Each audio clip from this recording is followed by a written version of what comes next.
Finally, we are discussing the Sony A75, a camera that many of you have been anticipating for a long time. Indeed, nothing official has been announced yet, but the information that is starting to come together points to the possibility that this camera may arrive in late October or early November. Since Sony has pushed the A7 IV cycle as far as it can, that timing feels appropriate. To be honest, many of us believed that the time would come in the middle of 2025, but it seems that demand for existing models, supply chain challenges, and tariffs have delayed it.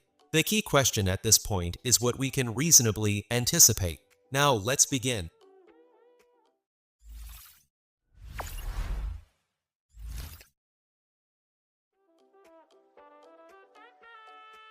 Let's start with the build.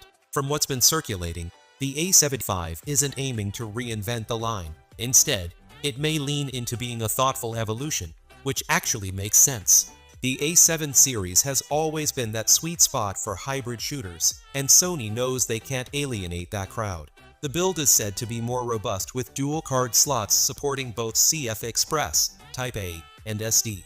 That makes it flexible. You can run high-speed cards for video work and still rely on your cheaper SDS for casual shooting or backups. On the usability side, we might see a higher resolution EVF, which would be welcome. If you've been on the A74, you know the EVF did its job, but in long sessions, especially outdoors or in critical focus situations, it could feel limiting. If Sony brings a sharper panel here, it'll make the experience feel closer to their higher-end bodies like the A1.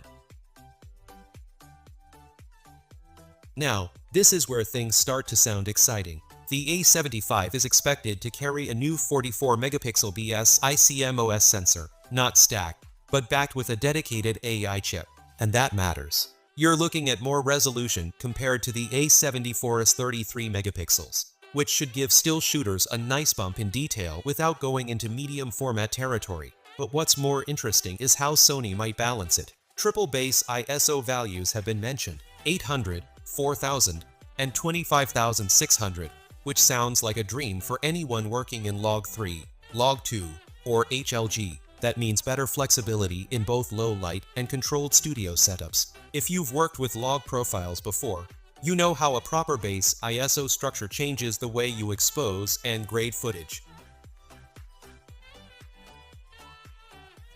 One of the standout notes is burst speed, 20 frames per mechanical raw. That's double what we had on the A74, and while it won't be in A93 territory, it does push the A7 line deeper into sports and wildlife territory. Pair that with the rumored